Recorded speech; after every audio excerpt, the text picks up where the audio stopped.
Hello. Hello. Yes, Okwee. Can you hear me live and clear? Yes, I can hear you live and clear. How is Juba? Juba is very fantastic. How is the Kela? They call it Kela. Kla, just like L.A. We are in Kla. Hey. Yeah, And, for purposes of context, it is Kampala, the capital city of Uganda. Yeah, sure. Yes, so tell us about the weather. How is the weather of Uganda today? Is there rain? Because people normally say Kampala is always green, evergreen. That means it's raining frequently. Tell us about today. No, it's not raining all the time, but since we are at the shores of Lake Victoria, we have occasional rain. Okay. So once in a while it is hot, and most of the time it's a bit cold because it rains most of the time. So Kampala is green, but if you're talking about greenery, then we can't skip talking about Kigali. Kigali is greener than Kampala, but Kampala is also greener. Kigali, right? Yes. Yes, yeah, and now let's get straight to business. Let's not know what the beach volleyball is all about. Talk about the beach volleyball championship. Yes, I want to know what it is all about, or is it kind of championship that's going to be played like in the beach, or could you tell us about this beach volleyball championship? Yes, thank you very much. Now, the third edition of the CAVB Zone 5 Beach Volleyball Championship is going to happen in Bujumbura. That is in Burundi. Arrival is 26th, and then competition runs through to 26th of October, and it's going to be at the shores of Lake Tanganyika. Lake Tanganyika is one of Africa's deepest lakes. So it's Lake Tanganyika. For you who studied history, it is just there at the shores of Lake Tanganyika. It's at a space called the Eden Resort Gardens. And it's a beautiful place, a very beautiful place. The sand is fantastic. The hotel is nice. The beach setup is fantastic. I think in July we were there for the FIVB World Pro Tour, and it was a fantastic event. Now this time we are going to have countries from the CAVB Zone 5, that is Egypt has confirmed, Sudan has confirmed, Kenya has confirmed, Uganda has confirmed, Tanzania has confirmed, Burundi has confirmed. We are waiting for confirmations from the rest of the Zone 5 countries, which includes South Sudan as well. So we are hoping they will confirm and also get to come to compete at this prestigious event. Now, this is in line with the FIVB policies of making sure people play beach volleyball. Now, beach volleyball is played at the beach. I don't know how many beaches you have. Yes, I don't know how many beaches you have in Juba, but in Kampala we have quite a number of them. So it's a game played between two players against two on the other side, and they dress as if they are at the beach. You know, when you have water, you have to look good. It's as if you're going to the swimming pool. So the women dress so nicely, the boys also dress so nicely, and there are two. So they play, usually they play 3 sets. So the one who wins 2-0 gets to take the game. So the points also stop at 21. Not like the normal volleyball where we stop at 25. This one stops at 21. So if my team is playing against your team and I reach 21 before you, or there's a 2-point difference, then I have won that set. So I must win 2 sets in order to win the game 2-0. So the game can be 1-2-0, can be 1-2-1 as well. Now, the last set usually is played to 15 points. So whoever reaches 15 points before the other wins the set.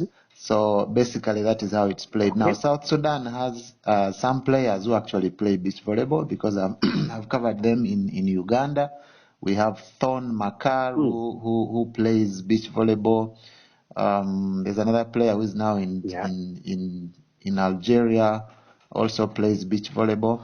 So, and then there is also Sami who also plays not Sammy, James Achwil, who plays now is playing for University of Rwanda. He also plays beach volleyball. So it's not a new thing to the South Sudan beach volleyball players, especially the ones who are away from South Sudan, the ones who are in Uganda, the ones who are in Rwanda, and the ones who are in Kenya. So that is briefly about the beach volleyball. But what happens is that there is a prize money of $3,000 for the winners. So that is quite some good money. 3,000. Yes. It's some good money for players to take home. This 3,000, South Sudan is going to win it. Yes. Hopefully, anyone can win. Anyone can win that money. Yes, and you did actually confirm to the teams that have already confirmed, of course, to participate in this beach volleyball championship. So, how do teams qualify? How do they reach to this extent or to play the beach volleyball? How is it? So this is like. Oh yes, so this is like the national team, just like you have in football where you have your bright stars. So a coach sits and selects the best players from that country and then sends them to this competition. So countries usually sit and then they say, these are our best beach volleyball players, so we're going to send them to these competitions to represent us. So that's how they qualify. So they have to make entries based on their national beach circuit rankings. So, for example, if Joseph and Daniel are the top seed, so then they qualify to represent a particular country, in this case South Sudan, at any competition world over that South Sudan is interested in joining. Okay. Yeah. Yes, and I don't know. How about, let me first know, is it for only females or is for both? How is it exactly? Yeah, it is both gender. So the women also play and the men also play. So the standard is the same. So you'll have the women from a particular... So it's not kind of mixed? No, it's not mixed. So yeah, it's not no, it's not mixed. So you have the men playing separately and you also have the women playing separately. Yeah. Yes, so when is it kicking off? Yeah, so it starts, arrival is 22nd of October, and competition starts on 23rd, 4th, and finals will be played on 25th. Then teams will depart on 26th. So it's just like a one-way kind of competition? Yeah, it's 5 days. 5 days. That is probably just like a week. Yeah. Okay. And how about, are you sure all the countries that are supposed to participate in this are going to report? Are you sure they are all going to report? Yeah, so what has happened? The teams that have confirmed have actually sent in their team list, they have sent in their flight details, so that is sure commitment that they will attend. It is very rare that teams usually confirm to do a volleyball event and they don't show up, especially national teams. It's only in clubs where they have travel difficulties, maybe team composition, money here and there, that they can confirm and then withdraw at the last minute. But usually with beach volleyball national teams and indoor volleyball national teams, when a team has confirmed, they must attend. They usually come to attend. Because it's not a world championship, there's usually no fine in last minute withdrawal. But if it was the world championship or something like that, you have to make confirmation within 48 hours that you will not be attending that particular championship. So if you don't, then there is a fine that is levied to that federation. But here, there's no fine. Teams just confirm, they come to play, they win the money, go back home and smile. Yeah. Did you say earlier that this is the first edition of the No. This is the third time it is happening. The first time it happened 2018, then 2022 it happened. Then we've been up and down, so we're not able to organize it. So this time we are organizing it again. Yeah, so what is the target? Is like supposed to be played after every year or after every 2 years or 3 years? Like what is the plan? So the intention is that we have what is called the beach volleyball the CFVB Zone 5 Beach Pro Tour, where if we play in the first quarter of the year, if we play in Juba, then in the second quarter of the year we can go and play in Mombasa. Then the third quarter we can go to Dar es Salaam. Then the fourth quarter we can go to maybe Rwanda or Burundi or something like that. So it's going to be like a tour. So in 1 year we shall have 4 tours in 4 countries. So that's the intention. Okay. So after Burundi, we will then decide where next to go, and that is most likely going to be in April next year. That is 2026. So we shall find a host country and then go play it from there. Yeah. Okay. And how many teams are supposed to take part? I mean, if it is played this year, is there any plan of adding or including another team or another country in the following year, or what is the plan? Yeah, so what happens is if you play maybe the Bujumbura tour, then you and so you qualify to go to the next tour. But it doesn't also mean that if you don't play you cannot go to the next tour. It means you can go to the next tour, but then you'll have to start from preliminaries to qualify to get into the main draws. So it's a continuous kind of arrangement. If you play in all the 4 of them, then you get more points, you get more money. If you only able to play in 3 of them, it's still okay. You get some money, you also get some points. Okay. Yeah. Yes, that you say teams are supposed to report to their camp on the 22nd. Yes. That I think the pictures are still out. When are we expecting the pictures? When they report on 22nd, so in the evening there will be what is called a technical meeting to now do the draws, and then the fixtures will be out on that very day. So by about 10 p.m., that is Central African time, we'll be able to know who is playing who the next day. Okay. Yeah. All right. And we'll always be in touch, or in case of any new development that is in that site. Yes, that is how we're going to work with you.